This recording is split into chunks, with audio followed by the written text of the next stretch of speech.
Xbox On. Welcome to Xbox On, a podcast with one host about one console, Xbox. I'm said host Jesse DeRosa, and on today's episode, we'll be talking about the latest Xbox news for the week of January 19th, 2022, including Microsoft fucking bought Activision Blizzard, and more.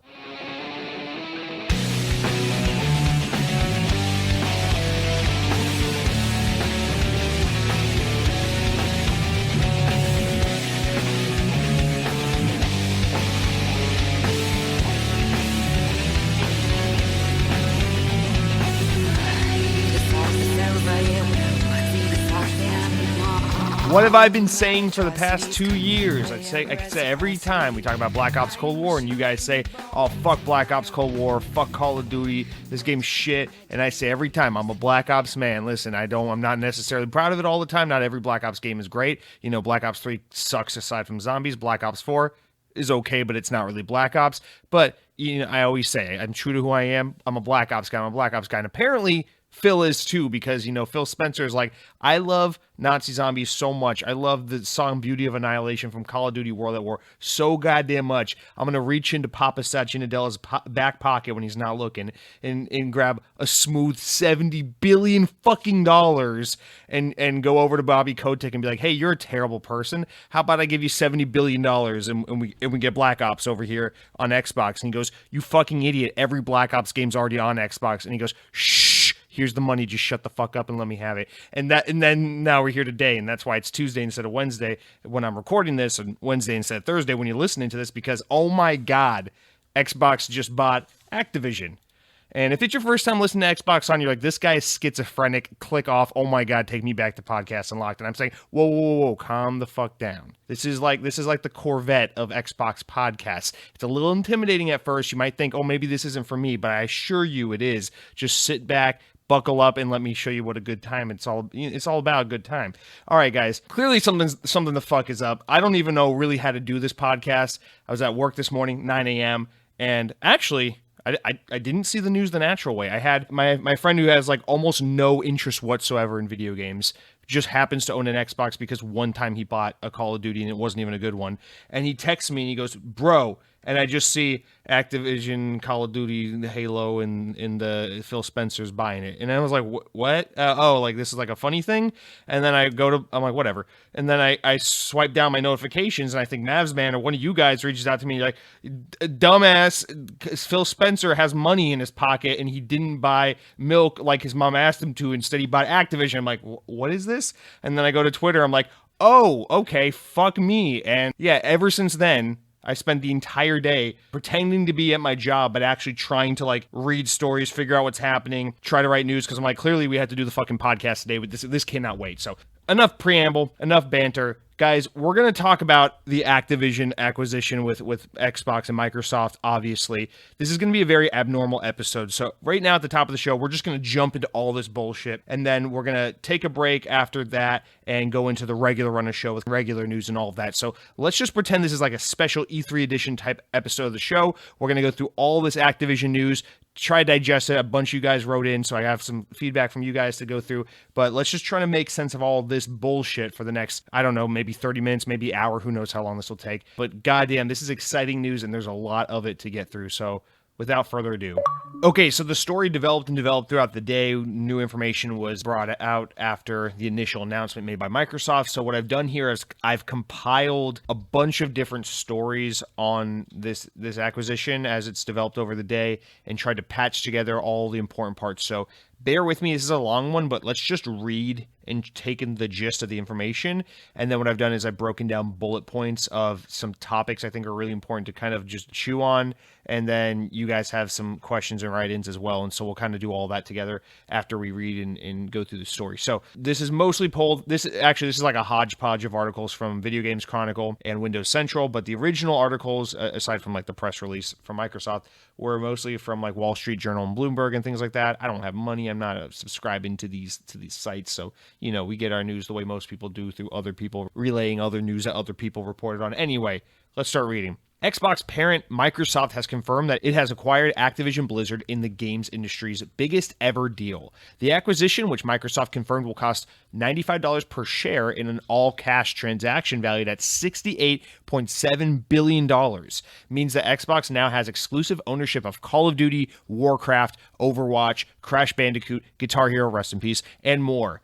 Microsoft also adds studios such as Infinity Ward, Raven Software, Sledgehammer Games, Toys for Bob, Treyarch, bringing its first-party roster to 30 studios, along with additional publishers and esports production capabilities, and a major presence in mobile with the addition of Candy Crush maker King. The deal is expected to close in Microsoft's fiscal year 2023, subject to closing conditions and completion of regulatory review. The transaction has been approved by the board of directors of both Microsoft and Activision Blizzard. However, it's been claimed it could face opposition from the U.S. government. Once completed, it could mean that some of entertainment's biggest properties remain exclusive to Xbox consoles, and that future releases appear on its Game Pass subscription service on the day of their release. After the deal is complete, Microsoft will become the world's third largest gaming company by revenue, behind Tencent and Sony. Microsoft head of gaming Phil Spencer said in the statement, quote, "We are incredibly excited to have the chance to work with an amazing, talented, dedicated people across Activision Publishing, Blizzard Entertainment, Beenox, Demonware, Digital Legends, High Moon Studios, Infinity Ward, King, Major League Gaming, Radical Entertainment, Raven Software, Sledgehammer Games, Toys for Bob, Treyarch, and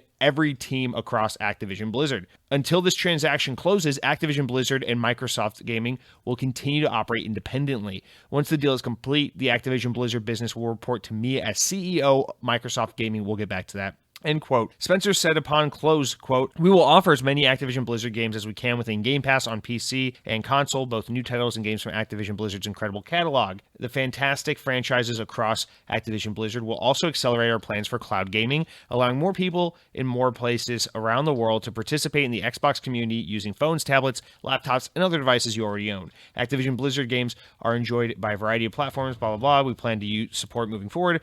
All right, controversially, Microsoft confirmed on Tuesday that Activision Blizzard CEO Bobby Kotick, who has recently been named in a discrimination scandal, will continue to serve as the publisher's boss. Quote, "He and his team will maintain their focus on driving efforts to further strengthen the community's culture and accelerate business growth." And I apologize if you hear that noise. My printer's just going nuts for no fucking reason. Microsoft continues, "Once the deal closes, the Activision Blizzard business will report to Phil Spencer as CEO of Microsoft Gaming." We will circle back to that point later. Spencer further commented, "As a company, Microsoft is committed to our journey for inclusion in every aspect of gaming among both employees and players. We deeply value individual studio cultures, and we also believe that creative success and autonomy go hand in hand with treating every person with dignity and respect. We hold all teams and leaders to this commitment. We are looking forward to extending our culture of proactive inclusion to the great teams across Blizzard and Activision." Later on, sites like Windows Central added to the reporting with the following: Activision Blizzard CEO Bobby Kotick will step down from the company, or is reportedly going to step down from the company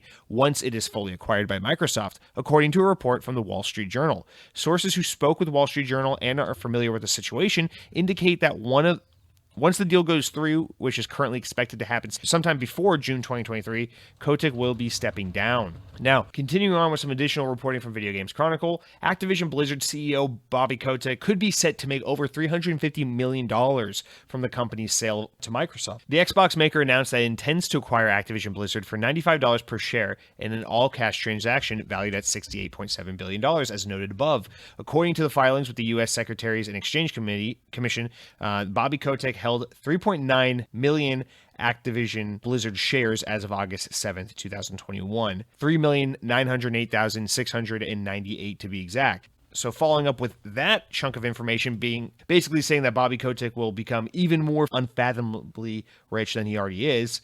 This sale is only going to further pad his wallet. And then continuing on with more news in regards to how this whole situation affects PlayStation, Video Games Chronicle reported later in the day that Microsoft plans to keep making some of Activision Blizzard's games available for PlayStation consoles. This is according to Bloomberg's report, citing a person familiar with the company's thinking. The publication also put the exclusivity question to Microsoft's head of gaming, Phil Spencer, who said, quote, "I'll just say to players who are out there who are playing Activision Blizzard games on Sony's platform, it's not our intent to pull communities away from that platform, and we remain committed to that." End quote. It is worth noting that Spencer made a similar comment prior to the completion of the $7.5 billion acquisition of Bethesda parent company ZeniMax in 2020. However, while existing games such as Elder Scrolls Online continue to be supported on PlayStation platforms and existing exclusivity deals for Deathloop and Ghostwire Tokyo have been honored, Microsoft has since confirmed Bethesda's big future games such as Starfield, Redfall, and The Elder Scrolls 6 will be exclusive to PC and Xbox. Spencer said in March of 2021 that delivering exclusive games for platforms that support Game Pass was the primary reason Microsoft acquired Bethesda, meaning, of course, if PlayStation were to hypothetically have Game Pass, I guess PlayStation owners could play Xbox games, including Activision Blizzard games. Rounding out with two final notes as for how this affects Game Pass, speaking of Game Pass, Microsoft has said that it plans to put as many of Activision Blizzard's titles as soon as possible onto Xbox Game Pass once it has acquired Call of Duty publisher. Quote, upon close, we will offer as many Activision Blizzard games as we can within the Xbox Game Pass and PC Game Pass libraries, both new titles and games from Activision Blizzard's incredible catalog, said Phil Spencer. Until the transaction closes, Activision Blizzard and Microsoft Gaming will continue to operate independently. Once the deal is complete, the Activision business will report to me, Phil Spencer, as CEO of Microsoft Gaming. You heard that right. In our final part of this elongated story, Windows Central does relay that in an email to all Microsoft Xbox employees, Phil Spencer announced that he has acquired a brand new title as the head of Microsoft's freshly unified gaming leadership. Spencer, previously operating under the lengthy Executive Vice President of Gaming at Microsoft title, and more commonly referred to as the head of Xbox, is now officially CEO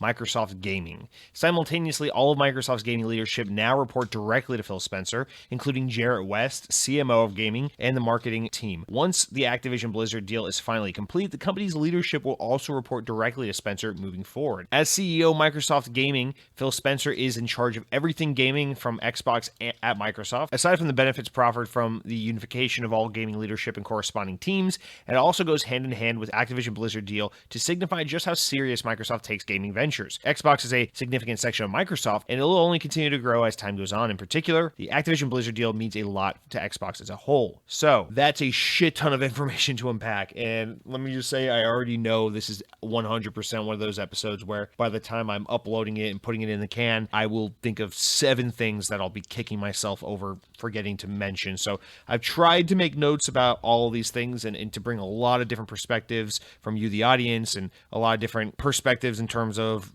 different aspects of Microsoft and Activision Blizzard that this deal will affect, and kind of what it means for us as gamers and employees at these companies, and what it means for the leadership and the future of these games. And there's a whole lot of mess to go through here. So let me start by just going through these big stories and picking out some pretty big points. First of all, the cost of this fucking acquisition. It is $68.7 billion. That is just a little less than 10 times the amount of money they spent on Bethesda, which was already a fucking absurd amount of money. That is more than twice the amount they spent on LinkedIn, which is arguably one of the, I mean, until this point was the biggest acquisition Microsoft had ever made, but it is legitimately their social network. You know, Microsoft as a massive tech company, they don't have a Twitter or a Facebook or an Instagram. They have LinkedIn because they're the boring business suit and tie tech company. Well, fuck it. That's been dwarfed by the acquisition of the guys that make Call of Duty. So this is a huge, massive,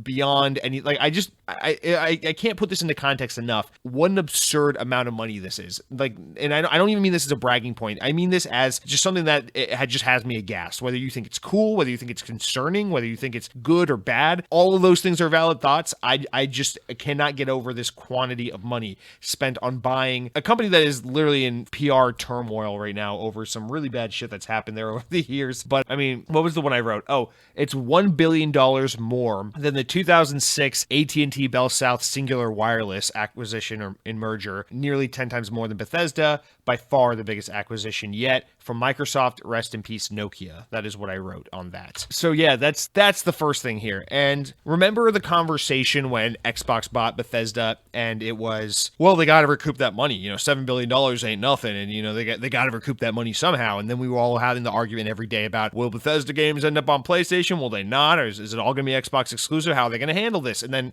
I ended up being right at the end of the day. Pat myself on the back, because Some games were exclusive, some games weren't. I was wrong about some of that, so I'm not giving myself full credit, but whatever. I just want to sound good. But yeah, this is a similar thing where the knee-jerk reaction is going to be like, well, Microsoft's going to want to obviously recoup these costs, so why the fuck would they put these games on PlayStation? They didn't, because I see this argument a lot. Xbox didn't buy Activision. Same thing happened with Bethesda. Xbox didn't buy blank so that they continue to let Sony have these games. All right, stop thinking like that, because that's kind of tiny brain thinking, no offense. Xbox bought Bethesda, Xbox bought Activision, and they need that fucking PlayStation money to help recoup the costs. I should be clear, better with my words. They don't need, but they'd be stupid to leave so much money coming from PlayStation on the table when they just spent just shy of $70 billion.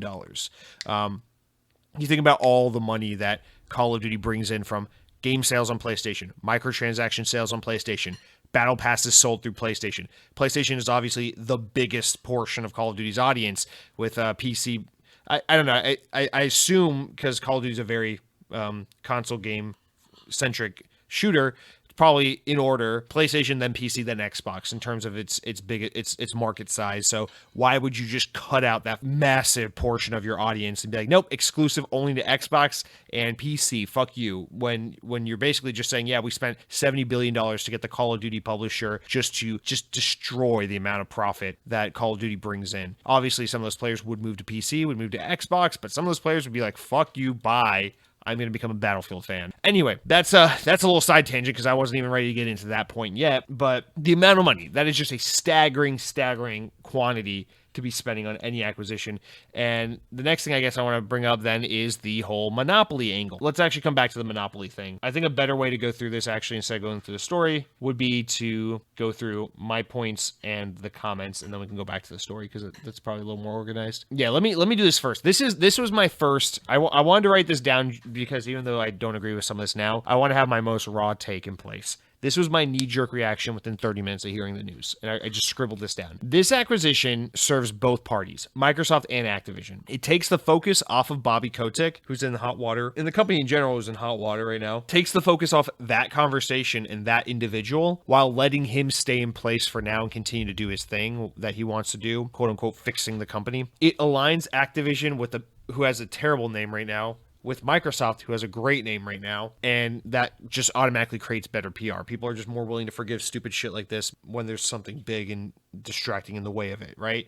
So does this forgive anything that's gone on at Activision? No, absolutely not. If anything, it just covers it up and makes the situation worse in that respect, that it's taking away necessary attention to a situation that needs attention. But people are quick to forget, and I think this helps take the edge off of that story pertaining to Activision. Because now the big thing happening in Activision isn't all this scandal and this investigation. It is the fact that Microsoft just bought them. So good PR. Microsoft can take a PR hit because as far as tech companies go, even though they're all fucking evil, Microsoft is by far seen as the least harmful or the least evil of the tech companies. I'd say Microsoft and Apple in general are. But yeah, Microsoft has a pretty good reputation these days, so it's fine for them. They can take the hit because there's so much brand recognition and respect for the Microsoft name. It adds so much value to Game Pass, which is obviously the main goal here, which is making Game Pass a value you're absolutely fucking idiot if you pass up. So this is one of those.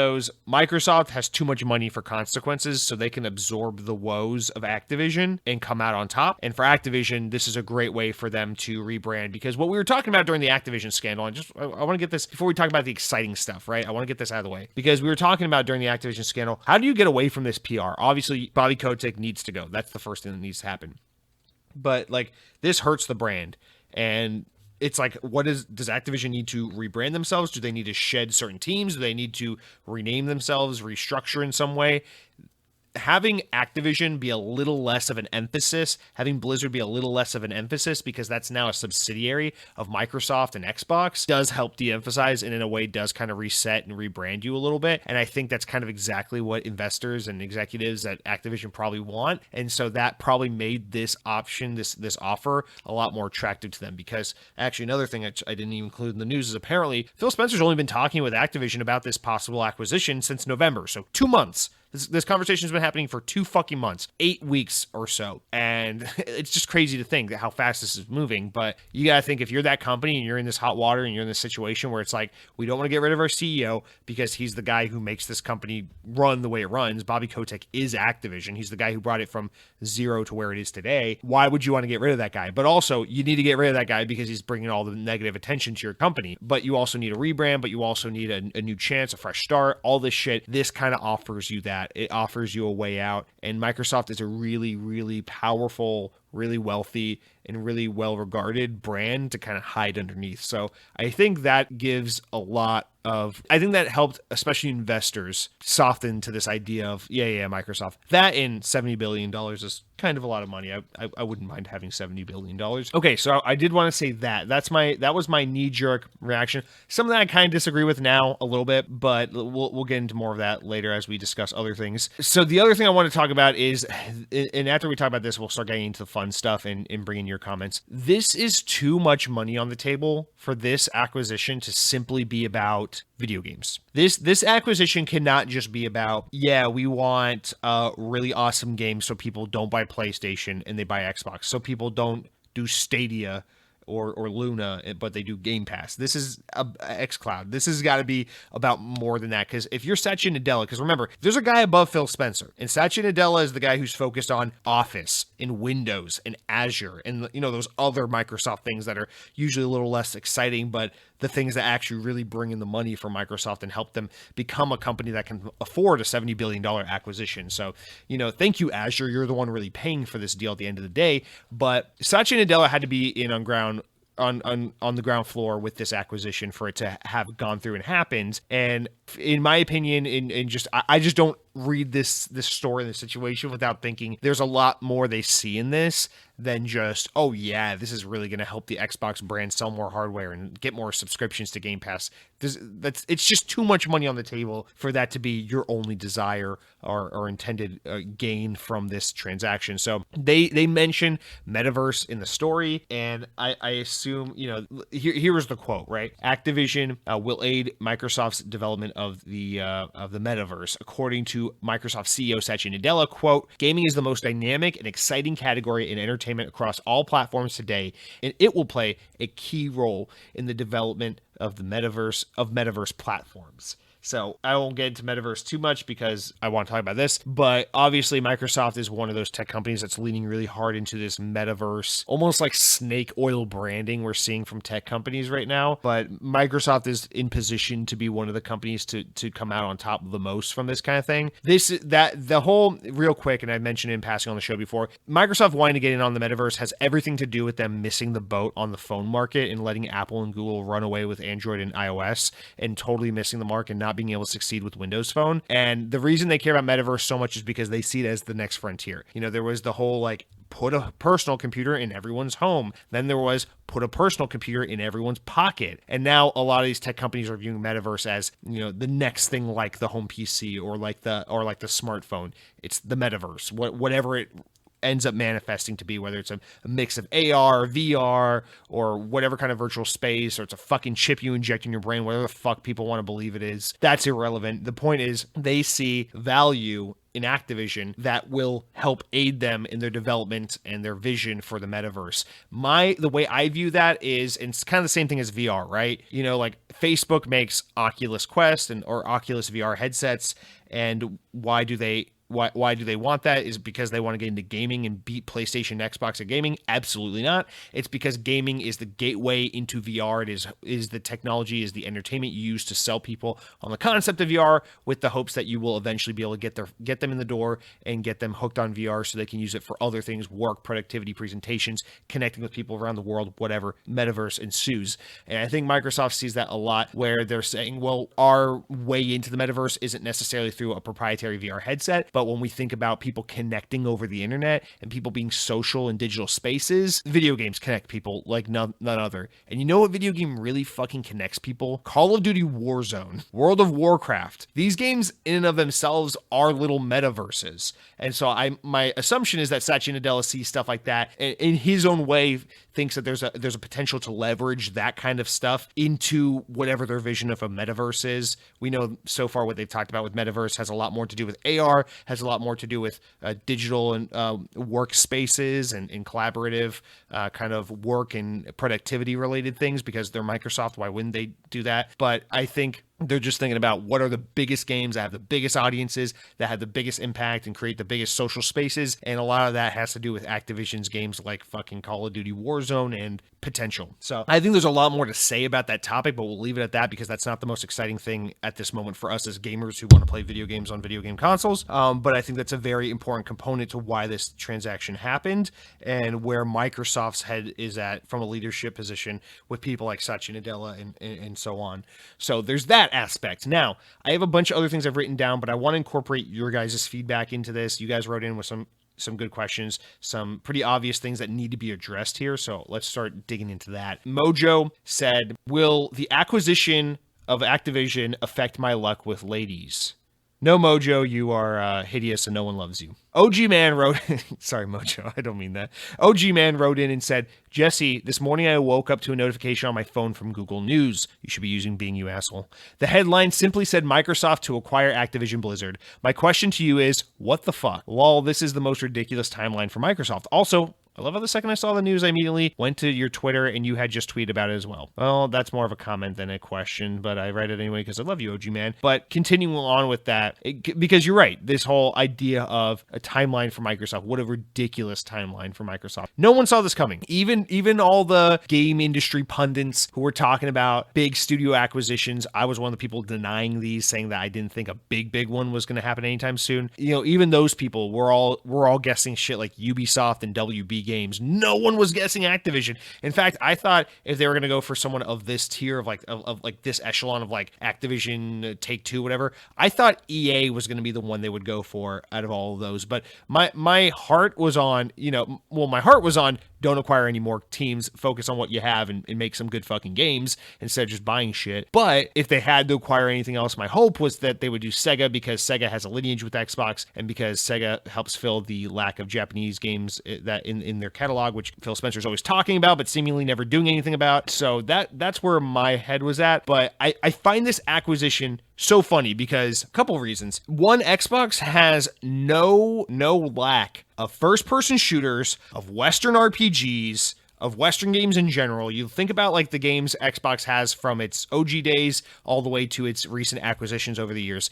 They have Halo, they have Diablo, or they have Halo, they have Doom, they have Elder Scrolls now, they have everything Obsidian makes, they have In Exile, they have all these teams that do really awesome first-person shooters, really awesome action-adventure games, really awesome open-world games, really awesome Western RPGs, really awesome like dungeon-y kind of games and shit like that, and knights and elves and swords and shit like that, and sci-fi and guns and shooting things in the face. And so what do? They go and buy Activision Blizzard because, you know, they've got a game where you take a gun and you shoot things in the face. And they got Blizzard too. So they also got this game where you do like knights and elves and you go on quests. So there is a little bit of redundancy, and the thing I find extra funny on top of that is we've seen more and more over the years, Activision has gotten so consolidated with their many teams on singular projects that even though Activision owned a lot of really highly valuable IP, like Crash Bandicoot and whatnot, and Guitar Hero, they really only focus on like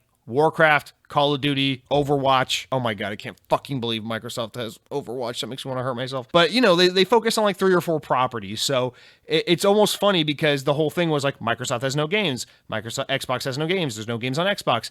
But they went and acquired the biggest publisher that puts out the least amount of games to help output more games. I do find that slightly funny as well. So I do find a redundancy there. I find this highly weird. And the bigger reason why this gets me, and I guess this is one of my points, is that I want to hold Phil Spencer accountable. I love Phil Spencer, but I genuinely do. I truly believe of all the corporate-y people in all the big corporations that can do terrible things and do terrible things and have more obligations that they don't fulfill and everything. I truly do believe Phil Spencer is genuinely a good human being who loves his job and means to do well and really wants to create and really wants to change the gaming landscape in a way that I really do believe he wants to make gaming more accessible and he wants to break down barriers. Less so, I'm not so much talking about the way he does it to appeal to gamers, but more so how it helps developers. And I think things like xCloud and Game Pass and buying studios and then leaving them the fuck alone and giving them unlimited budgets to do whatever,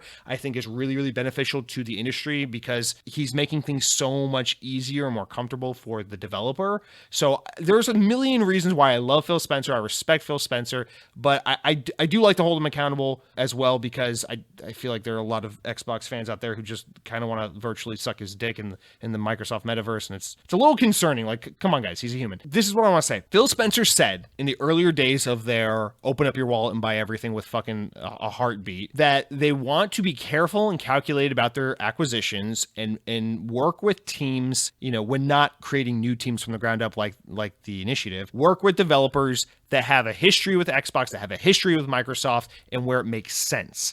And so, Obsidian and Exile, these teams made so much sense. It's like, oh my God, you guys go back to the PC days, and these games were always, Bethesda always had a good relationship with Microsoft. It makes so much sense. The first time Bethesda ever put a game on a home console, it was on the Xbox. In fact, even up through the time Skyrim came out, Bethesda was pretty much an Xbox kind of publisher, way more than PlayStation. Their games never even ran well on PlayStation. There's always been that relationship. These things always made sense, right? Most of these acquisitions always have a lineage, a history. You can trace it back to, you can connect the dots, whether it's with OG Xbox or if it's with gaming on Windows PCs, whatever the history is, there was always some history. And that's another big reason why I always pushed, if they're going to keep acquiring big, go with Sega, because the history is there. Windows ran on the Dreamcast. A lot of old executives from Sega left and went to Microsoft to work on Xbox when Sega got out of the hardware business, when Dreamcast failed and all of that. So there's a lot of history with these two. Xbox and Sega have a great relationship to this day.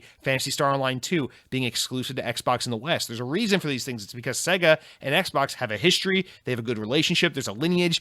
Phil Spencer's always saying how they need Japanese content on the Xbox, all these things. I'm like, well, I'm tired of seeing you buy up all the talent in the goddamn world, but I'm tell you what, if you got to do another one, Sega's the way to go. And it's not just because I love my boy Sonic, but here we are. They bought Call of Duty instead. And I just don't know how you can spin this, because there is not a history, a story, a reason, a world in which Xbox and Activision are a perfect match made in heaven, and it makes sense. There's a relationship and whatnot. That is purely for economic gain, and it is just because it's a fucking huge boon for Xbox to be like, yeah, we got Activision. That's really all there is to this one. And so regardless of where you fall, I know there's a lot of Xbox fans out there who are kind of weird, disgusting people who are just like, I just want to see Xbox buy everything. Fuck it. I want to see them buy McDonald's. It's like, calm down. You're a weird person. And then there are people who are like, fuck this. Xbox bought another company. This is Monopoly. This is the board game Monopoly. When is that coming to Xbox, by the way? Is that on Game Pass? I kind of want to play that. And I'm like, you're also weird. Like, there's room to be critical, and definitely plenty of room to be critical.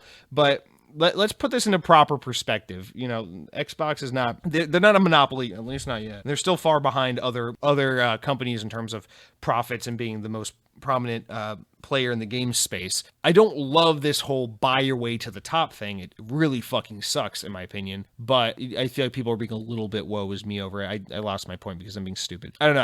I just don't think that buying Activision was really the way to go. I feel like this was just too much of a big dick swing, and what we ended up getting was a company that is pretty damn controversial. A lot of people really don't like, and doesn't have a history or a natural alignment in resonance with the Xbox community. It's just a thing that exists out there, and Xbox had money, so they threw it at them, and now it's happening. And it's weird. This is why there's a different attitude. There's a different feeling in the air with this versus the Bethesda acquisition, because with Bethesda, it was like, that's fucking awesome. That's kind of a perfect match, and that's so fucking cool, because no one would have ever seen that coming. That's such a big dick swing and move. Wow, Bethesda and Xbox, everyone could get behind that one.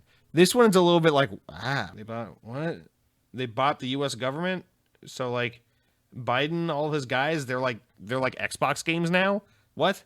It's just too big and too unrelated of a purchase for it to be like, what? I don't know. Especially in a time where nothing that Activision makes has a strong marketing relationship with Xbox whatsoever. All right, whatever. That's all subjective. Who gives a shit? Shallon wrote in and says, yo, what's the word? Does this suck? It kind of seems like it's that feeling I get when Disney bought Star Wars. I'll be honest, Shallon, this plays in beautifully to what I was just saying. I disagree. I think this deal smells a way more like when Disney bought 20th Century Fox, and not at all like Disney when they bought Star Wars. Because when Disney bought Star Wars, that was like when Microsoft bought Bethesda, because there was a history there. It was beautiful because Disney and Lucasfilm have a long ass history with the parks, with film, all these things. There's tons of lineage and intertwining between these two entities over the many years. And so if Star Wars were to be bought out by one of the big media companies, Disney were one of the ones where it made sense, at least from my perspective as a Disney theme park fan. Star Wars felt like a very natural fit for Disney, and it wasn't weird to me at all. What is weird is that Disney won't ever fucking let you forget that they own Star Wars, because they're basically at the point now where they don't even have Mickey Mouse. It's basically just Luke Starknocker, and it's fucking obnoxious. But the point is, Disney and Star Wars have a Bethesda Xbox relationship where there is a long history of prominent people from both of these teams working together, leaving one, going to the other, prominently collaborating together, all these kinds of things that kind of made this ultimately a thing that made sense. Kind of like Disney purchasing Pixar. It's like, yeah, why hadn't they purchased Pixar by that point? It's kind of that thing. This is more like 20th Century Fox, where to this day I say Disney had no fucking business buying 20th Century Fox. That was purely because Disney is the goddamn worst these days. They have a terrible corporate structure. They have terrible leadership, and they just want to buy shit because they are greedy and they want to monopolize entertainment, and they suck. And that's kind of what this feels like to me. And I don't mean to be as sour about the situation, because I think Xbox has pure intentions with buying Activision than Disney did with 20th Century Fox. I think Xbox has more ways that can justify the purchase and more things that can do with this purchase that Disney can't do, because Disney bought 20th Century Fox and it feels like they're stuck with all this shit they didn't really necessarily need or want or have any real purpose for. And that's why when you go on Disney Plus, there's all this bullshit from 20th Century Fox, and you're just like, what even is this? This is not Disney. This doesn't look, feel, or mean anything to Disney people, but here it is. Whereas I think, as we'll get into more and more, even though at face value this whole acquisition of Activision makes no fucking sense, there's a ton that Xbox and Microsoft can do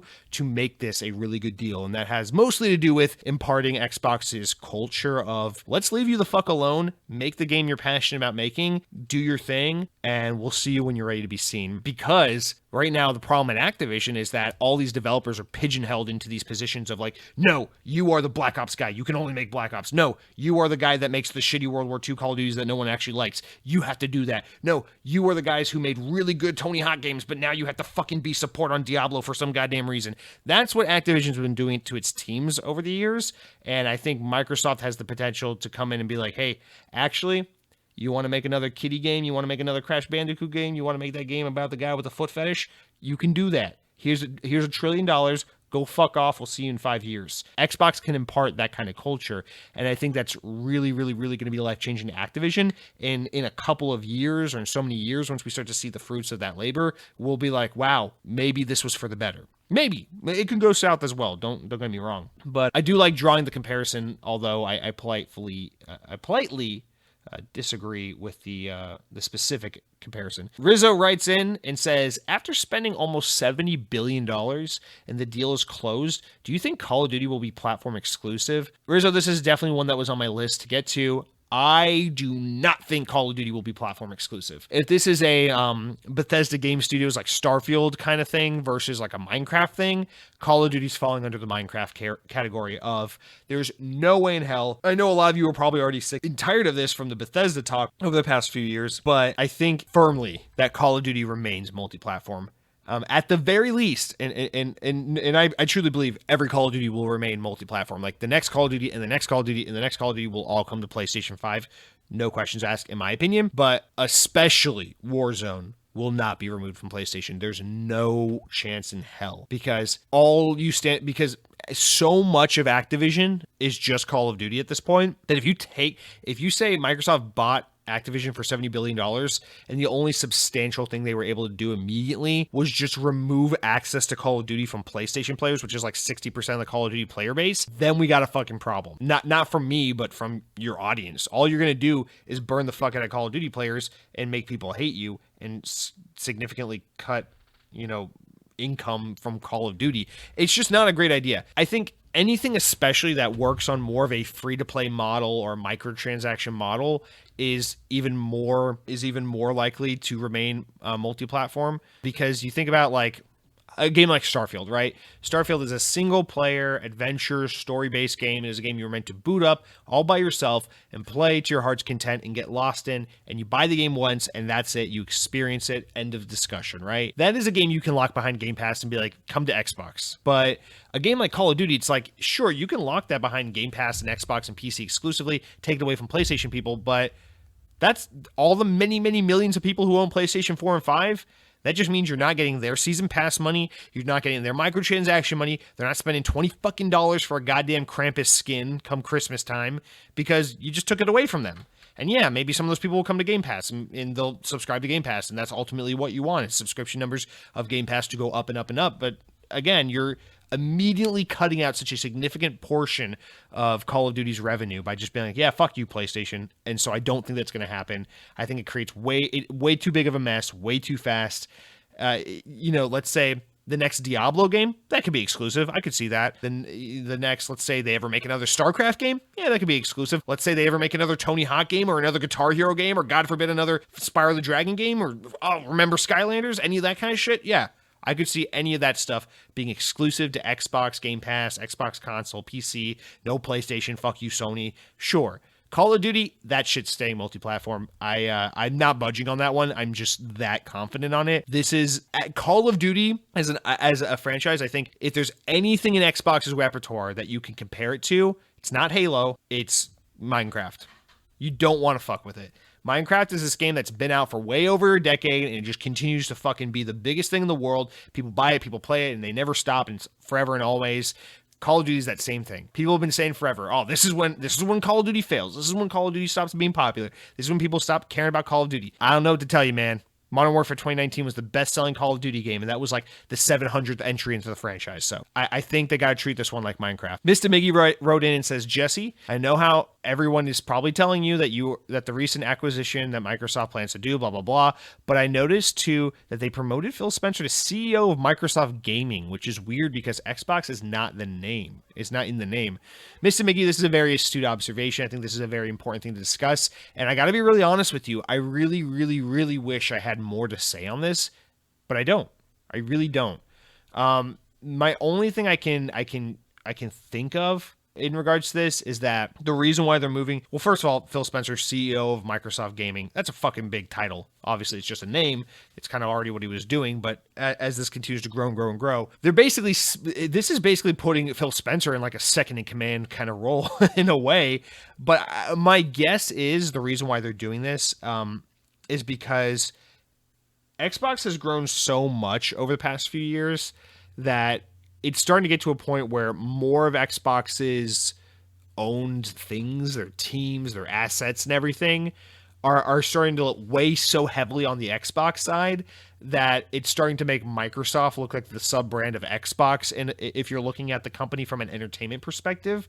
And so my guess is this is simply a nomenclature kind of deal because they want to reiterate that everything Microsoft is working towards with Metaverse in regards to Metaverse and entertainment and all that shit, they want you to focus on that being Microsoft, not Xbox, because Xbox is a sub-brand of Microsoft. Microsoft is the big picture.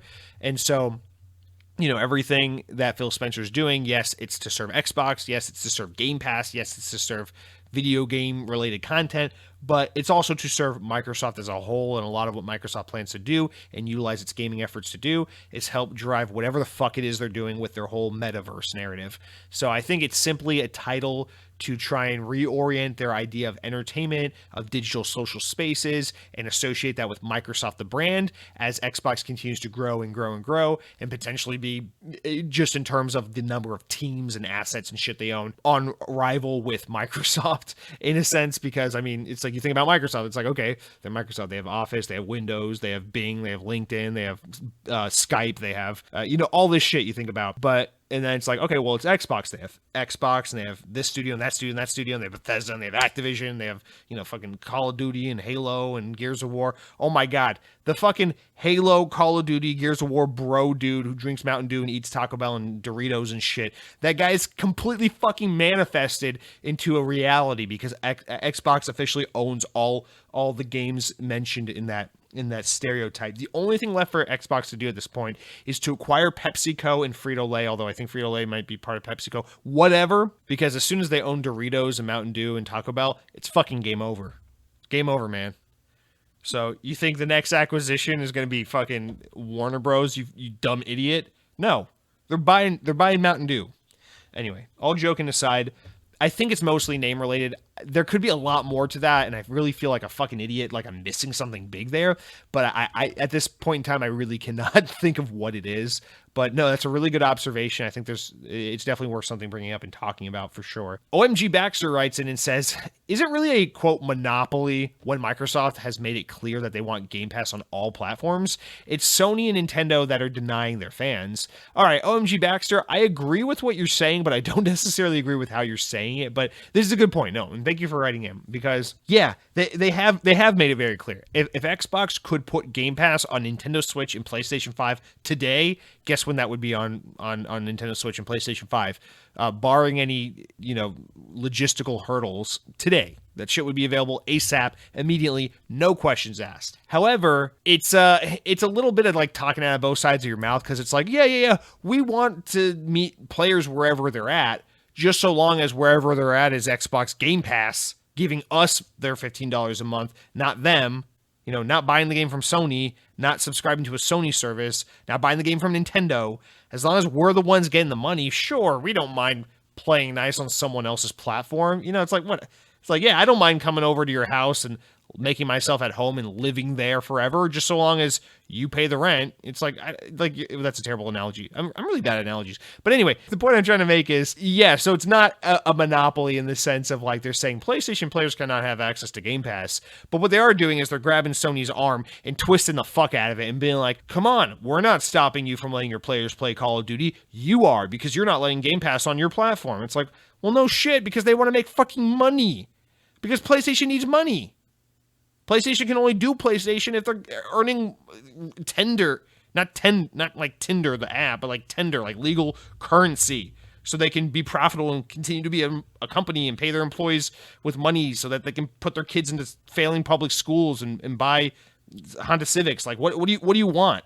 It's like, I don't know. The whole thing is, Xbox is flaunting around, and I think even if you're an Xbox fan who's excited about all these acquisitions, about where the company's going, it is exciting stuff. It's crazy shit. There's nothing like this happening in the games industry up until this point. Xbox has completely changed the game. They did it with Xbox Live. They did it with an always connected device. They're doing it with Game Pass. They're doing it with these acquisitions. It's crazy, crazy shit. Xbox is time and time again completely changing the games industry, and it's exciting shit. But you got to understand, from a lot of people, it's kind of like a threatening thing. It's like, if you're coming from the perspective of someone who's not already warmed up to Microsoft or to the Xbox brand, it really looks like, from an outsider's perspective looking in, like there's just this big dick energy, flaunting your money, throwing it around, and kind of just putting yourselves into situations saying, well, we have this money, we have this influence, we have this capability, so you have to let us in.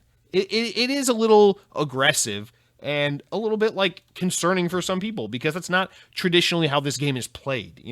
Look at like the Japanese video games market in particular. Like, people aren't buying one another all the time. These people stay with these companies forever. These companies work on their own IP. They build up their own games. They're not just constantly buying this from that person and buying out this developer and publisher there and fucking over that person there. It's a lot of like, you stay in your lane, I'll stay in mine. And that's the culture that was set by Japan, where the video game industry kind of loomed and happened from Nintendo and Sega back in the day. And it's kind of the influence we've had here as PlayStation has become more of a Western identified brand, and as Microsoft and Xbox have continued to grow and grow into prominence.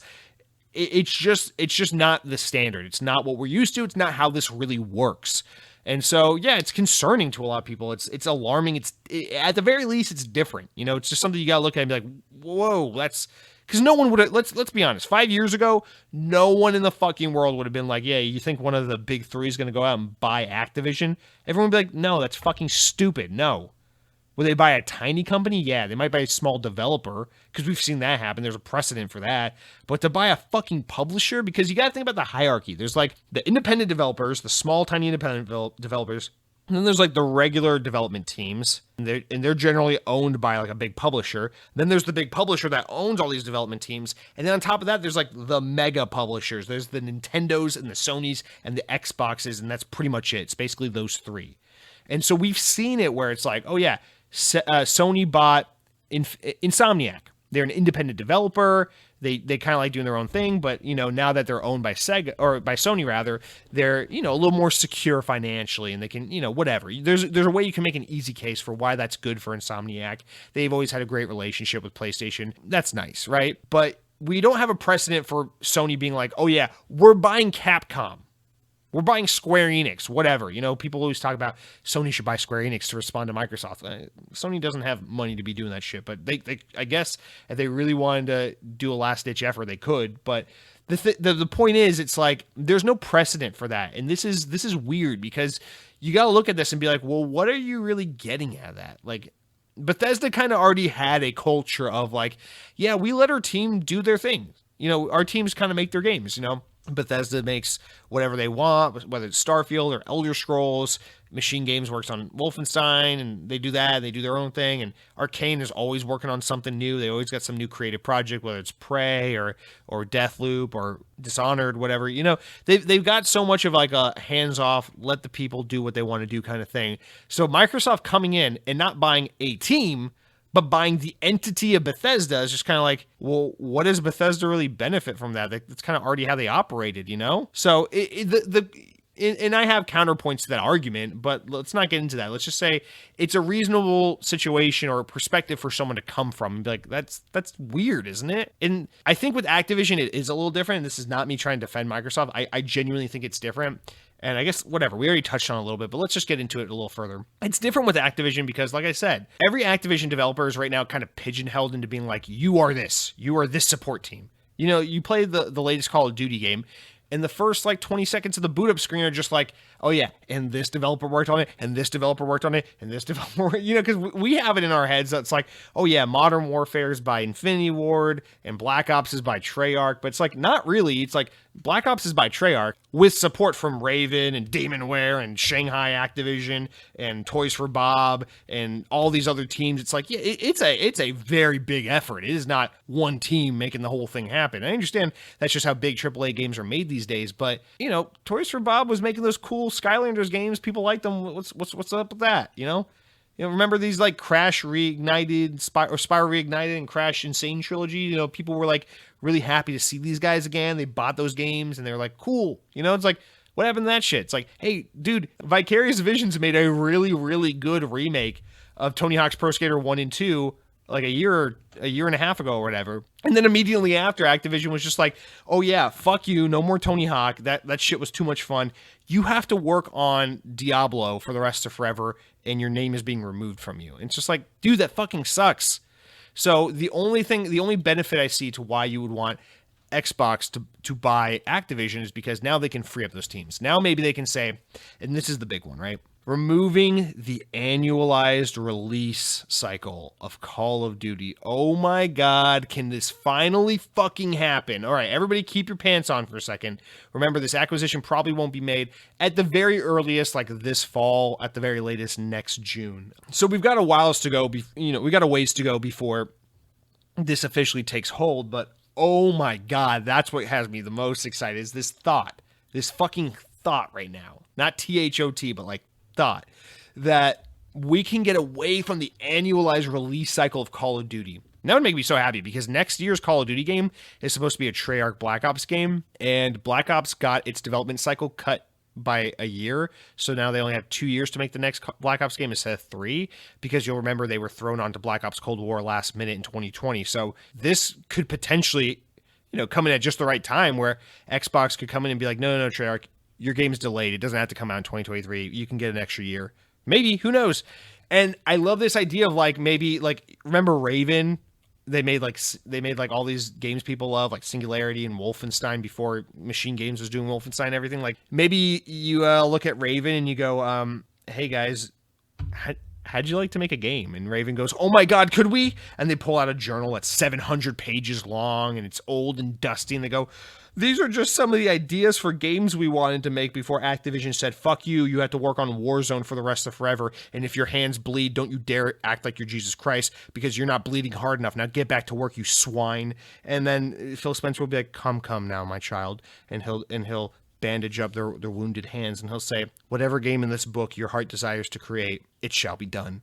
And then we'll get an announcement at E3 with a CG trailer and a title screen, no gameplay, and they'll announce it, and then all the Xbox fans will go on Twitter and be like, that's fucking right, man, Raven making a game and it's not Call of Duty. And then it'll probably come out like 10 years after that, because Xbox is god-awful with announcement to release cycles, let's just be perfectly honest. But the silver lining here is that potentially, maybe these teams can make a game that's not Call of Duty, and that's coming from the perspective of someone who loves Call of Duty, especially Black Ops. But like, it'd be cool if, like, here's a list of some IP that Activision owns. Fucking wish we could get a sequel to Blur, but we won't get that because we don't need it. We got Forza. But, Crash Bandicoot, people would like to see that. Guitar Hero, I would fucking shit my pants if that came out. Fucking Geometry Wars, you can make a Geometry Wars, who gives a shit? Why not? Hexen, that would be an awesome fucking sequel. Let's see, Overwatch, that's supposed to get a sequel, but I don't know if that's ever actually going to happen. Singularity, people would love for that. Skylanders, I would love for that to come back. Even if it wasn't a Toys to Life game, even if it was just a game. Soldier of Fortune, Spyro the Dragon, StarCraft, Time Shift, Tony Hawk, True Crime. I fucking love True Crime. Bring back True Crime. That would be so dank. It would be so fucking dank. It'd be like the dankest game you could make. You could be like, you got Grand Theft Auto over there, Take Two. Well, we got fucking True Crime Streets of LA remake for a new age, and I would be very happy to play that game. So, those are IP they just already own. On top of that, there's like a new IP you could create if you have like an imagination. Maybe you can come up with a new idea for a new story and new characters I've never done before, because, sometimes you don't always make sequels. You come up with new ideas. That would be fucking cool. Maybe Xbox could let that happen. The point I'm trying to make is this is the way in which this deal could be beneficial to these teams as well as gamers, because I'm sure gamers would like it if maybe the next Call of Duty got delayed a year so they could have extra development time to make it not a buggy mess at launch, to make it not content incomplete at launch, to make it to where the developers can input all the ideas and elements to the game that they actually want to do and make it a full-fledged game with innovation. And, maybe they could space out these Call of Duty launches a little more so that when Black Ops Cold War comes out and it's really fucking good, you have more than 10 months to play it before the entire user base abandons ship to play the next Call of Duty game that just came out that's less good. I'm looking at you, Vanguard, So lots of good there. And they make it very clear in the story. And Phil Spencer said, I don't even know if I included this, basically, they made it very clear during the negotiation from the beginning, we are not interested in this deal unless there is fundamental change at this company. We want to implement, overall, Xbox isn't perfect, Microsoft isn't perfect, but worker satisfaction, employee satisfaction at Microsoft and at Xbox is much, much higher than it is at Activision.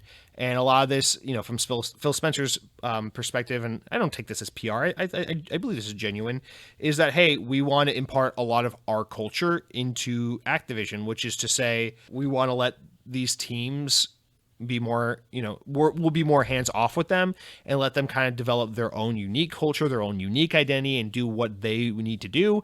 We will also, be a little more accountable for if shit's going on and, HR needs to get involved and maybe you need to fire a sexual predator instead of sweep that story under the rug, that kind of thing. So there's a lot of good things happening there. I think a lot of people who probably work at Activision and Blizzard right now are highly optimistic about the future of their company, knowing that Microsoft, who has a much better track record for this shit, is probably going to come in and handle these situations better, take better care of their employees, listen to their people more, let them do the things they want to do, make the games they want to make a little more. So this is all really good stuff, and it has a trickle-down effect of it's good for Xbox because they own it and they make money, it's good for the teams because they get to make what they want to make and they get to not be treated like shit, and it's great for the gamers because we get better games as a result. So that is the silver lining to this acquisition. That is the best case scenario for this acquisition, and that is I'm trying to see this as a really exciting, awesome thing, and not as a concerning thing. Now, Am I still concerned about the consolidation of the market? I'm not really talking about monopoly per se, but I am talking about the whole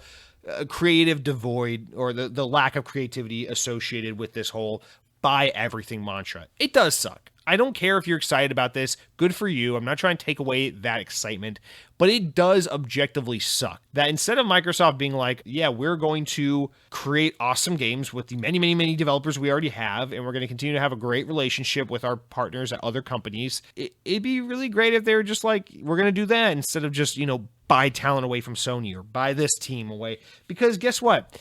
At the end of the day, it's like, how many new teams were just created by this acquisition? 0. How many new IP were just created by this acquisition? 0. Now, like I just said, is there potential that these games are made even better now? Is there potential that these teams are freed up more to do what they want to do now? And that will have a long-term effect of better games, more games, new games, better Call of Duty as a result of all this? Probably, maybe, hopefully. That's the optimistic point of view. But, at face value, it's like, dude, how does this help?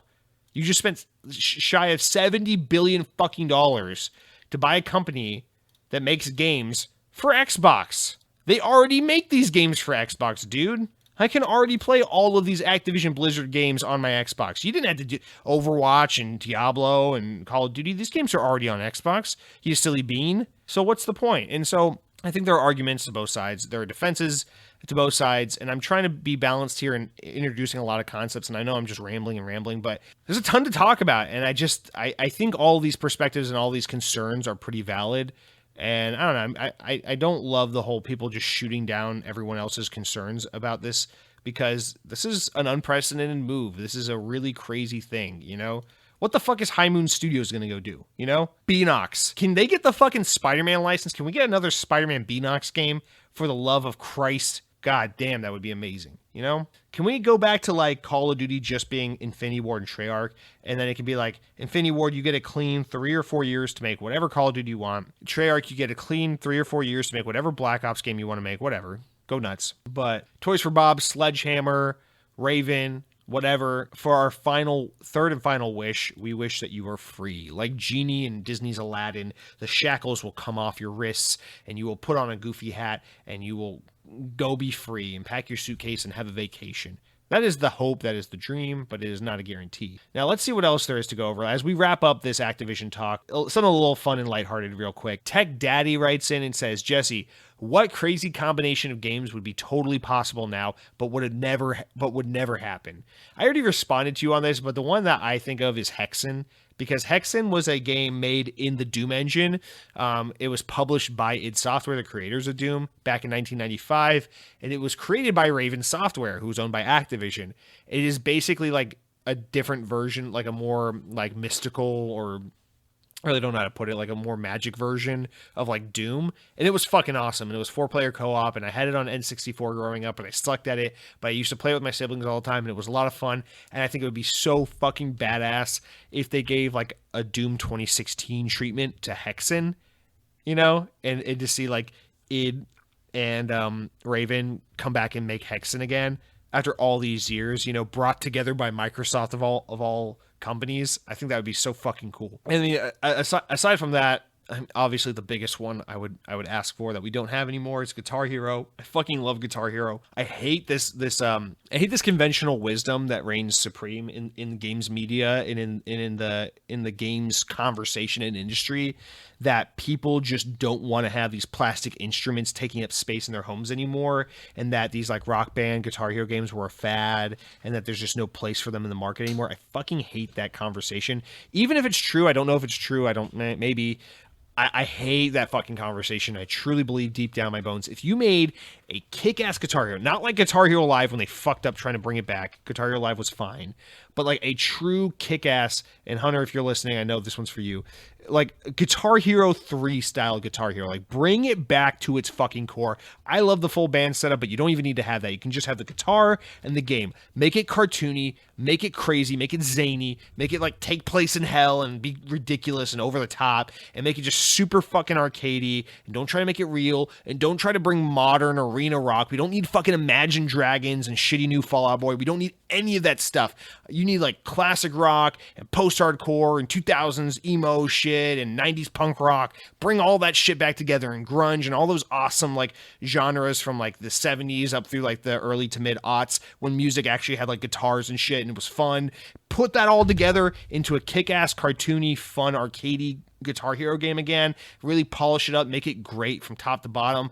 Dude, I want that fucking game, and I feel like there's a market for it. I feel like if you really put in the effort, if you really think about what people loved about Guitar Hero and you try to recapture that instead of just making more bullshit and regurgitating and be like, oh, why don't you guys want the Guitar Hero with fucking Drake and Imagine Dragons? And it will be like, because we're not fucking children, because we're not idiots. You goddamn, I don't know if you can tell, I'm holding myself back from saying so many things I want to say, but bring back Guitar Hero, please, for the love of fucking Christ. All right. With that, let's see if there's anything else I missed. World of Warcraft, I think there's a possibility they bring World of Warcraft to Xbox, kind of like how Phantasy Star Online 2, something to compete with Final Fantasy 14 being so popular on PlayStation as an MMO. Oh, fun little note. I tweeted about this as well. It's so funny that Mike Ibarra and Rod Ferguson both left Xbox a couple years ago to go work at different roles in Blizzard, and now they are both owned by Xbox again, so that's fucking funny. I saw a couple people tweeting, people who used to work at Microsoft or Xbox, tweeting about how they were really happy to be back with Xbox because they love the culture of Microsoft. So, who knows how true that is, but that sounds promising. Let's see. Oh, Activision now owns MLG, so they have a lot of presence and responsibility in the esports scene now. That's a whole other thing that I can't even begin to talk about because I'm not qualified for it all. The good thing is, and this is the final thing, probably big thing we should have mentioned earlier, it looks like it's pretty clear that Bobby Kotick will be leaving Activision once the acquisition is complete. Phil Spencer will be the guy to remove Bobby Kotick. That is such a fucking funny and weird thing to think about. We talked about that quote from Phil Spencer last week about how he was like, we want to reevaluate our relationship with Activision, but not we're not a perfect company, so we don't want to be the arbiters of good and bad and all that shit, or whatever it was he was saying. And then like the next week they're like, oh yeah, by the way, I'm basically buying out Bobby Kotick's position. I'm the Activision guy now. So it's such a funny world we live in. But the good thing is it looks like he'll be out. I wish he were out sooner. I don't love that he has to get even more filthy fucking rich as a part of this deal to get him out. But I am glad that he will be gone. I am glad that and confident that with Xbox at the helm of Activision and Blizzard, that these companies will be in better hands as far as taking care of their employees and meeting their needs and handling things appropriately. So that all makes me happy. I really hope from the bottom of my heart that this is a really good turning point in that regard. But for us as gamers, I just hope this means we get better quality games, a bigger variety of games out of Activision, and not this. Activision is so dependent on this annualized churn cycle of Call of Duty, and I've always defended it because I'm like, hey, the games are still fun at the end of the day. People still buy them. Shut up, deal with it. But of course, it's always been true that Call of Duty would be better if they didn't just constantly overwrite the last year's game by just releasing another one time after time again. So I love the idea of spacing out Call of Duty more for the first time since 2007. I love the idea of letting these developers make something other than like the same three franchises. I barely talked about Blizzard because I'm so unqualified to talk about them, but I love the idea of Blizzard maybe being freed up. I don't know really what's going on with Blizzard. It just feels like they've been stuck for the past 5 or so years. I don't ever really know what they're doing. Why is the next Diablo taking so long? Why is Warcraft just such a dormant franchise, such a stale franchise at this point? It's like you guys got Overwatch, but even that is somehow just like tripping up with getting this sequel out the door. I don't know what the fuck is happening with Blizzard, but I really hope that this acquisition leads to all good things, obviously. Plenty of reasonable concerns out there, but let's just try and focus on the positive stuff. Call of Duty is definitely going to be available on PlayStation. Don't be salty about it, you assholes. Be happy for PlayStation players that love Call of Duty and don't want to leave their platform. And obviously, we will be getting tons and tons of Activision games put into Game Pass very, very soon. So that is all super exciting, super promising. And hey, how about that? We don't ever have to buy another Call of Duty game once this is a done deal because it will just be included in our subscription, which is fucking dank. It is sweet. It is badass. But yeah, that is I'm sure as soon as I'm done recording, I'll have a lot to say otherwise that I feel like I missed. But that is my comprehensive first take on everything happening here with Xbox and Microsoft now officially acquiring Activision Blizzard. Fucking crazy to say it still this day. I'm still kind of in disbelief, but here we are. Now, guys, next we're going to move into a regular run of podcasts. It is going to be comments, although I've condensed them a little bit because the episode's obviously going to be long. And then it is regular news, of which there's not too much, but there's enough, and then we'll round it out with the regular show. But guys, thank you so much for being here today, and stay tuned for basically your standard Xbox On episode. All right, from here on out, we're basically just going to have a regular Xbox On podcast, but a little more truncated. Our first news story this week that isn't about Xbox spending $70 billion is about Game Pass. So, according to VGC, Xbox's next Game Pass lineup has been revealed ahead of its schedule after fans discovered an image hosted on its official website. According to the image, well, it's official now, so we know Death's Door and Taiko no Tatsujin, the Drum Master, will be joining the subscription service on consoles and PC at some time this month, alongside Paparazzi and Windjammer 2. The image also lists previously confirmed titles like Danganronpa Anniversary Edition, Rainbow Six Extraction and Rainbow Six Siege, Hitman Trilogy, which was recently announced this past week, and Nobody Saves the World. So hey, some Japanese content is coming, so there's that. But that's a pretty good lineup, especially Danganronpa, both those Rainbow Six games, and the Hitman trilogy. So Hitman making its way back into Game Pass. Tons of good stuff. I think this is the first time Hitman 3 has been in Game Pass, if I'm not mistaken. So lots of good content coming into Game Pass. Honestly, not too much to divulge here. Oh, the reason why is because I'm reading this out of order. But there's not really too much to go into on this other than it leaked. It happened. People were excited about it. The bigger thing there is Extraction and of course the Hitman trilogy. So we'll leave it at that. That's a quick one. Sorry, I kind of read that out of order. Next up, going into like substantial news, we got Xbox One console has officially been discontinued, whether you knew it or not. Although we kind of did know this. It's not too much of news because they're kind of alluded to it. But anyway, VGC reports that Microsoft had confirmed that it has quietly stopped producing the Xbox One console at the end of 2020. So yeah, over a year ago. The platform holder said in July of that year that it was discontinuing Xbox One X and One S all digital edition, but the One S would continue to be manufactured and sold globally. However, coinciding with the Xbox Series X and S launch later that year, Microsoft also stopped producing the One S. Quote, to focus on production of Xbox Series X and S, we stopped production for all Xbox One consoles by the end of that year, Cindy Walker, Senior Director of Xbox Console Production Marketing, told The Verge. Microsoft's commitment coincides with reports that Sony has extended the PlayStation 4's production because PlayStation 5 remains in short supply due to the component constraints. According to Bloomberg, though, Sony had planned to stop producing PS4 consoles last year, but has now told assembly partners that will continue making them through 2020. They've ordered over 1 million more. The decision will see the creation of around 1 million PS4 units, which I just said, fuck off, and offset some of the pressure on PS5 production, which requires more advanced chips that are hard to get. Increasing production will also help Sony negotiate better deals with manufacturing partners, according to Bloomberg sources.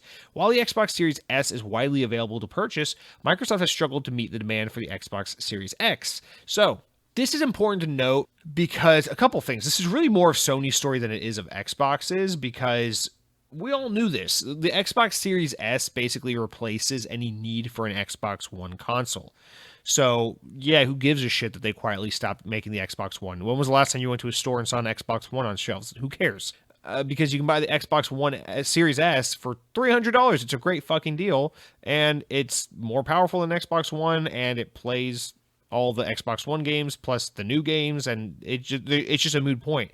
This situation is, on the other hand, PlayStation doesn't have a similar thing. They just have PlayStation 5. The cheaper version of PlayStation 5 is still just a PlayStation 5, and it is pretty expensive. It just doesn't have a disc drive. So PlayStation's in a different situation where they feel the need to have something on the market because the components needed to build a PS4 are not as hard to get your hands on as the components to build a PS5. So I think their thinking is they need to stop the bleeding right now, so to speak, because it's so impossible to get a PS5 right now that I think there are a lot of hungry PlayStation fans out there who are looking around saying, dude, I've been trying to get a PS5 for over a year. This is bullshit. If this keeps up, I'm just going to go buy an Xbox because that market is they're going to buy something. They want to buy something. They're going to buy something. Eventually they go somewhere else, you know?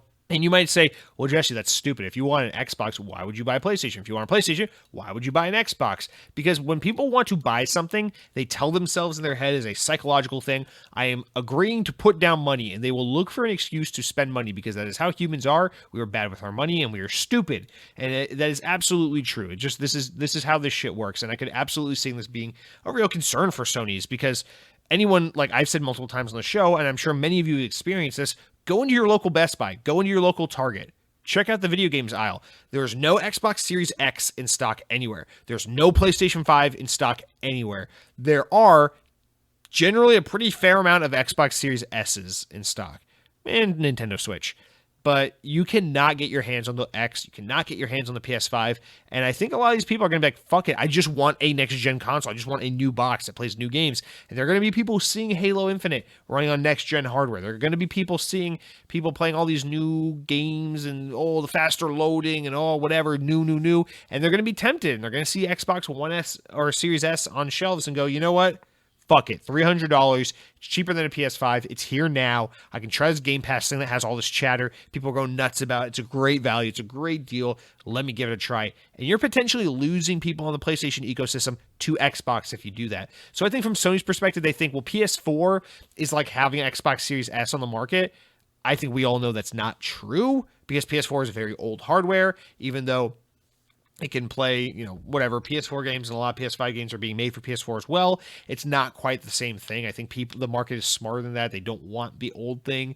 I don't know who would be buying a PS4 right now, because if you're right now trying that hard to get new hardware, chances are you've had the chance time and time again to get a PS4. You passed it up for a reason, or you already own one. So I just don't see this really working out for Sony, but I understand the effort. I understand why they're doing it to begin with, aside from negotiating better production deals. I think they're just doing this because they really want to have a product on shelves at a time where they can't get a product onto the shelves, but their competitor can. And that looks really, really bad for them. So this is obviously, more of a PlayStation story than anything, but this is how PlayStation's issue is becoming a win for Xbox in an indirect sense. And if you just need a little anecdote to prove that this is a real phenomenon, a real thing that happens, dude, I have a friend who was looking to get an Xbox Series X for many, many months. He was texting me all the time. Every week he would text me. He'd be like, bro, Xbox Series X is going to go on sale this day. I saw it. Walmart's going to have it in stock at this time on this day, whatever. And it got to the point where I was like, man, you really want a Series X? And I tried to help him. I would, if I ever saw an alert, I would send it his way. I'd be like, dude, they're going to go on sale here. Or if I saw a link that went up, I'd be like, maybe I can try to order one and get it for him or something. I tried to help my buddy out and get one of these. We could not get it. I couldn't get it for him. He couldn't get it for himself.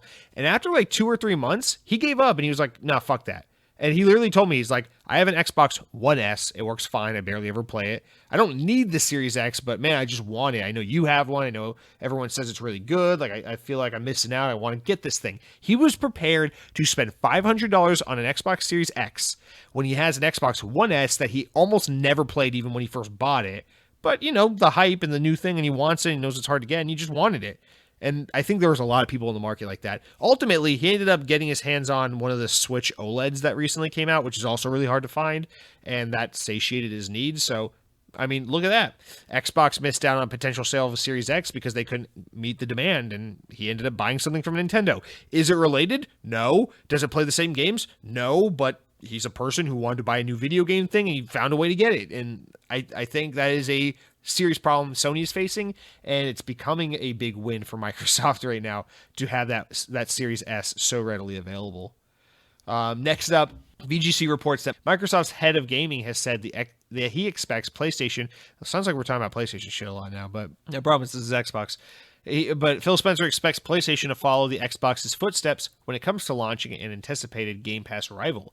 Details on a Game Pass competitor service reportedly being planned for PlayStation emerged in December and picked up steam last week. According to documents from Bloomberg, the new service is codenamed Spartacus and will combine current PlayStation Plus and PlayStation Now services, phasing out the branding. And for those who don't know, PlayStation Plus is like Xbox Live. PlayStation Now is kind of like the closest thing they had to Game Pass, but it's not really Game Pass. It's more like xCloud, and it kind of sucks, but it exists. It's actually been there longer than xCloud, and it's commendable that PlayStation even has that service, but it's not, it doesn't hold a candle to what Xbox offers.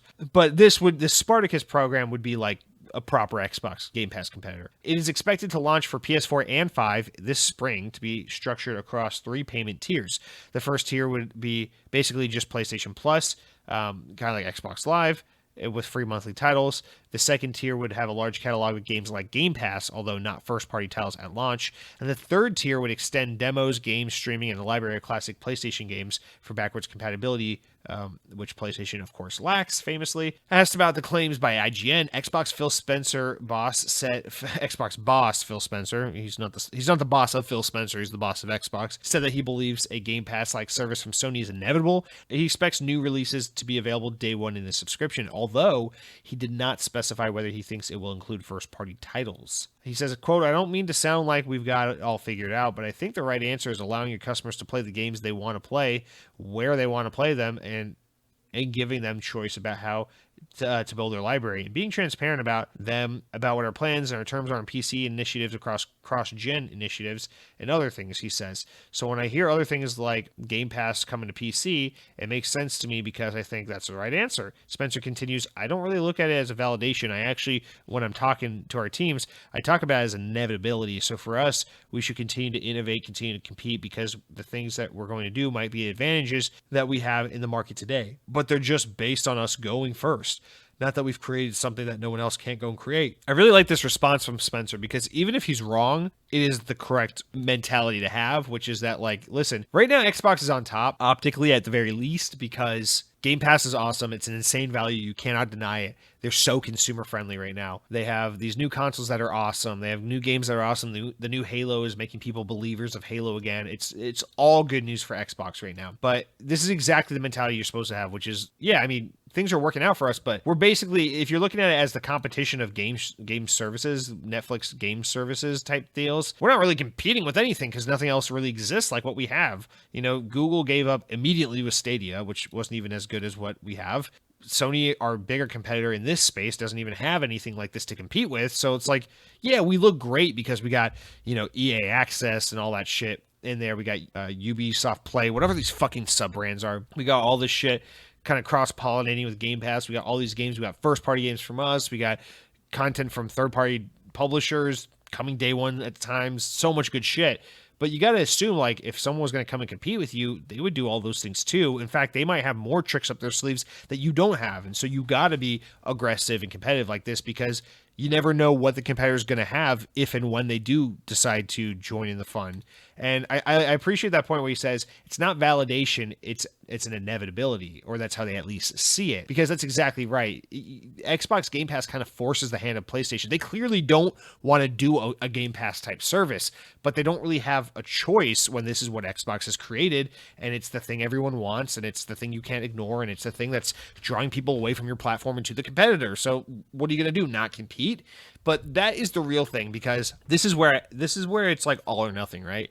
Because sure, Spartacus can come out, it can be great. It can have backwards compatibility like we've all wanted on PlayStation forever. It can have a Game Pass-like service, so it's great if you want to play third-party games. Maybe even some of them come day and date, like when we got Outriders and Rainbow Six Extraction shit day and date on Game Pass. That's all well and good, but if your next Spider-Man game or your next Last of Us, if you find a way to make Last of Us even more depressing it with a third entry, when your next one of that comes out, your next God of War, your next Horizon comes out, if that's not included in this subscription service you have, that's like Game Pass, then that's still really, like, that is the biggest flaw you could possibly have, because it's like, yeah, Spartacus is great, Game Pass is great, but Game Pass, when Redfall and Starfield come out, they're just in Game Pass immediately and I can play them and end of story. Spartacus is great. I love getting to play my old PS3 games in it, and I love, getting to play the, Rainbow Six Extraction in it day and day. That's great. But, when that new Ghost of Tsushima comes out, I got to go buy it for $60 or $70 because PlayStation says no,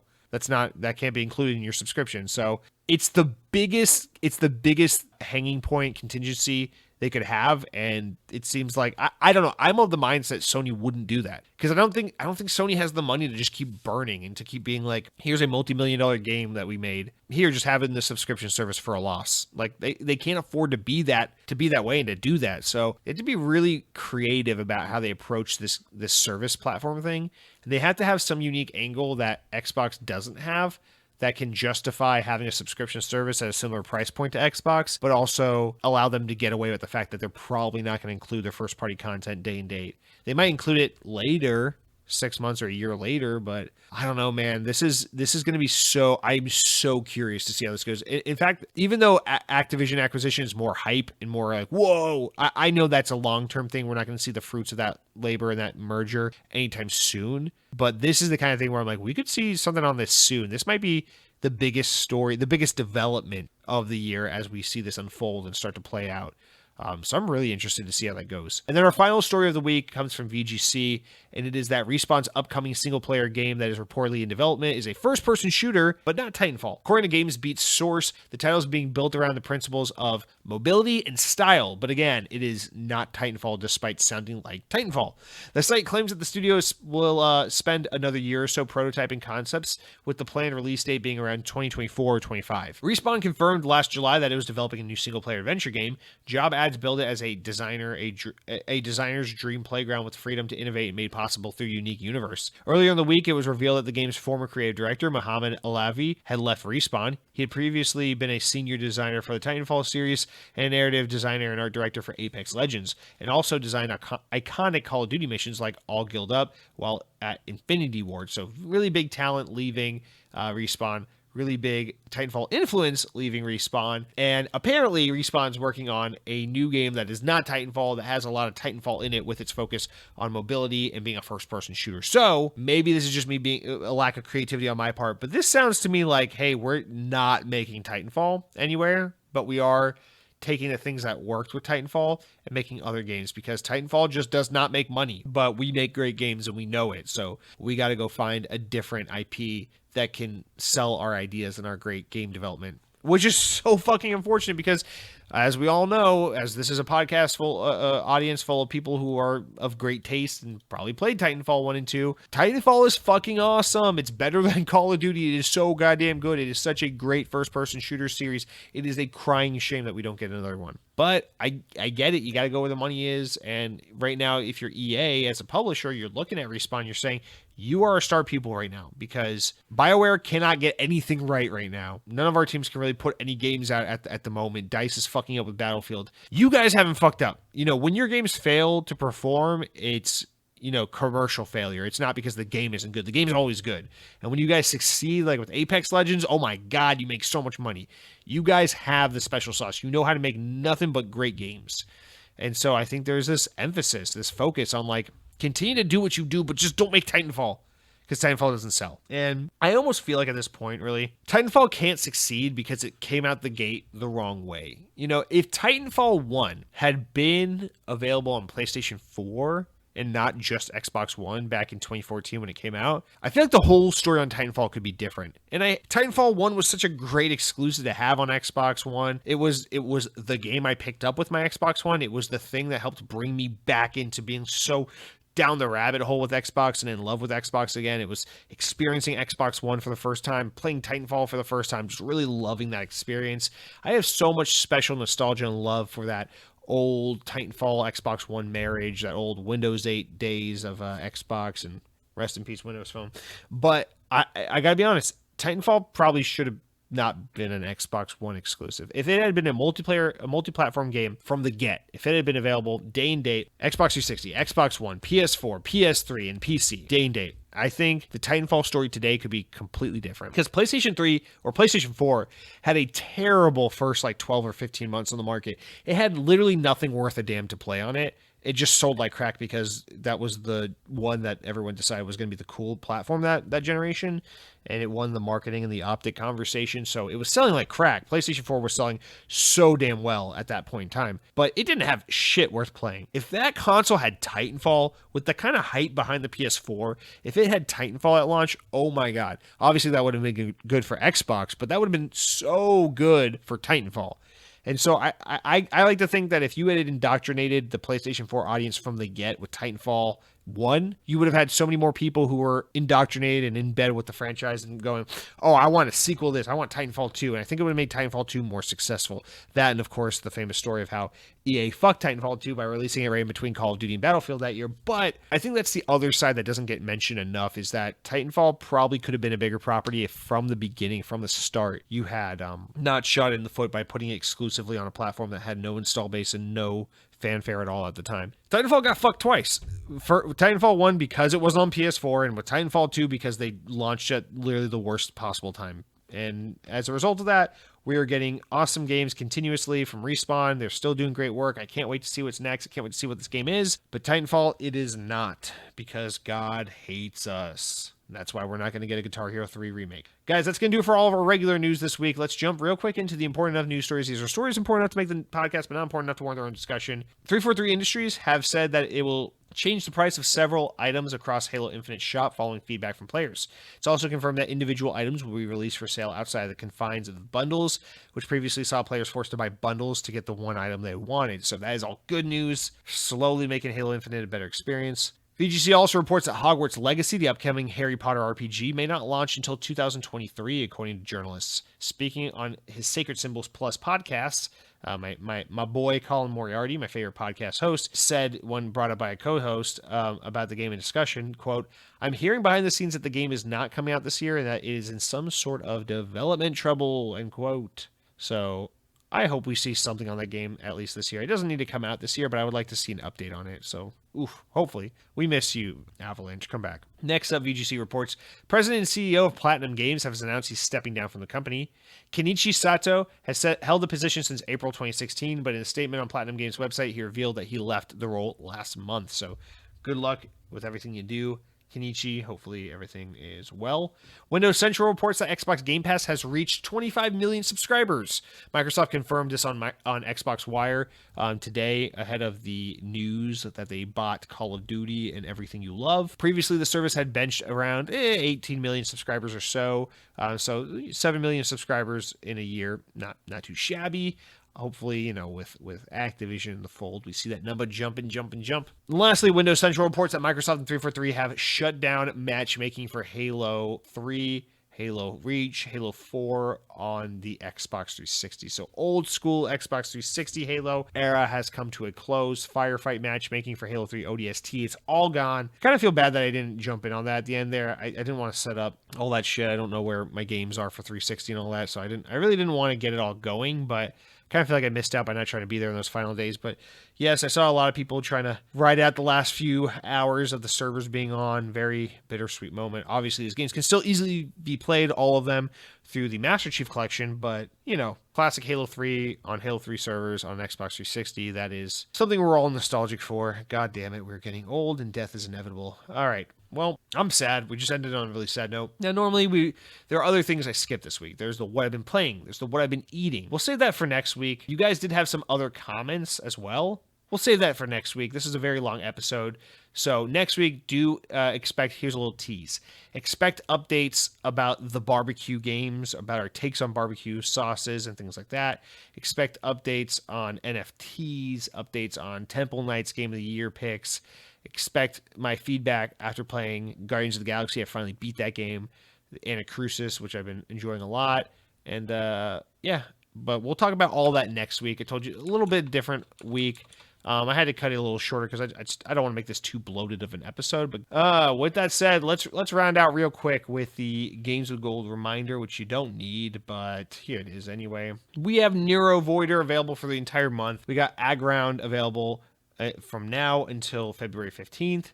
And we've got Space Invaders Infinity Gene available until the 31st. So download those if you haven't already. But guys, I'm exhausted. I'm very, very excited to hear everyone's takes and opinions and feedback regarding this absurd acquisition that Activision is now part of Team Xbox. So let me know what you guys thought about that. I do have a new video up on my other YouTube page, youtube.com/lightningmcstream. So go check that out. Really silly video about Harry Potter. Subscribe to the Xbox On podcast, whether it be on YouTube, Spotify, Apple. Leave a review. Be very nice to me. Say nice things to me all the time, forever and always. And follow me on Twitter at Jesse DeRosa. But until next week, guys, thank you for your time. Empower your dreams.